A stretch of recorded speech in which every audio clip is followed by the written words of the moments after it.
Madam Chair, after hearing all the endorsers of the impeachment complaint,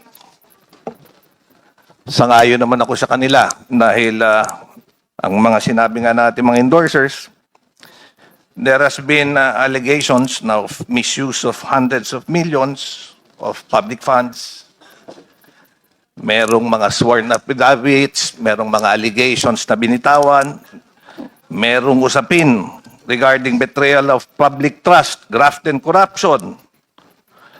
Kagaya nga ng sinabi ni Congresswoman Renico, hindi dapat tayo matakot ungkatin ang katotohanan.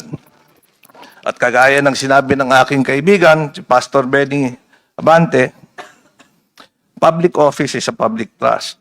We should proceed with fairness and without fear. Bottom line, we have to be impartial. That's why I would like to raise this. In the light of serious allegations contained in a joint affidavit issued last February 23, that has been reportedly transmitted to the Office of the Ombudsman, there have been allegations that some members of Congress nakatanggap ng envelope, nakatanggap ng maleta, ito'y naibigay, kung hindi sa opisina, sa townhouse. No, let me finish. There's You a will point have your of turn order, because the this is Honorable bearing. Tay.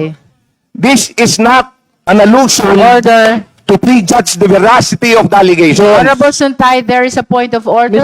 This is also a And point that of enjoys order, the Madam highest Chair. hierarchy Of, among all the What is motions. the relevancy of this speech? No. To the determination of sufficiency in form? Madam Chair, this is very relevant because we are Please, Honorable Suntay, please wait until he finishes with his point of order. The Honorable Terry Ridon is recognized. Kindly use a microphone which is okay.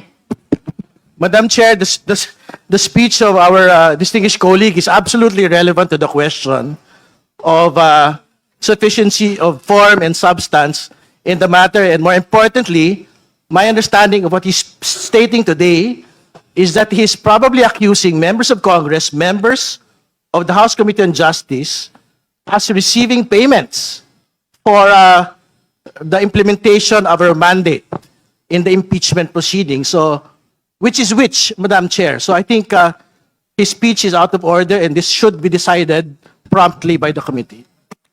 Okay, we heard the basis of the point of order of the Honorable Terry Ridon. Now we shall hear the answer of the Honorable Suntay. Yes, Madam Chair. Ang problema sa Kindly kaibigan ko, justify the relevance of your He is statement to the jumping the current gun. impeachment proceedings. he is jumping the gun. This is actually relevant not only in the determination of form and substance. This is relevant in the impartiality, in determining the impartiality of this hearing, which is very important. Madam Chair, this is not an accusation. Kaya nga, kung hinintay lang ako patapusin, ewan ko, bakit naman yung aking kaibigan, naggagalaiti ka agad at concern na concern.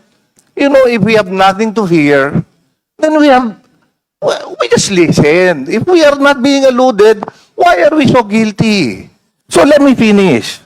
The issue here is not to prejudge the veracity of the allegation. However, given the gravity of the claims and the potential impact on the credibility of the committee's proceeding, ang gusto ko maging malinaw lang po, hindi ko hinuhusgahan yung aking mga kasamahan o ipagpalagay na totoo ang mga aligasyon. Hindi rin po ito personal na laban sa sino man sa inyo. Sa katunayan, ang layunin ko ay kabaligtaran upang protektahan ng bawat isa sa inyo. Mabigyan, kasi may listahan na nilabas eh.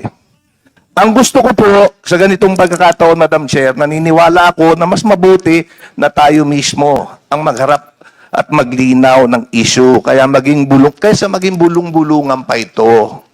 Bigyan natin ng pagkakataon bawat membro ng committee. Pagkakataon mismo na mag-assess ng kanilang sitwasyon or if they can be an impartial member of this committee. Yun lang. Kung sa tingin nila, they can be an impartial, then let's proceed. However, if they think that baka pagdudahan sila at pagdudahan yung lalabas dito na resulta, then let's allow them if they want to recuse.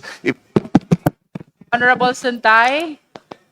With all due respect, unless all your manifestations have complete relevance to the current impeachment proceedings, you're enjoined by the chair to proceeding to your manifestation. That's why, Madam Chair, So ordered. Madam Chair, my point is just to... if Honorable you could- Sunta, you are enjoined already by the chair to cease from manifesting, from making manifestations which are totally irrelevant to our current proceedings. Okay, thank you, Madam Chair. But as I Thank mentioned, you. this goes to the impartiality of the committee. You are Thank you assured very of the much. impartiality of the Justice Committee. Now we shall proceed to the determination of sufficiency in form. Thank you, Honorable Suntay. We will be suspending for 2 minutes to fix all the microphones.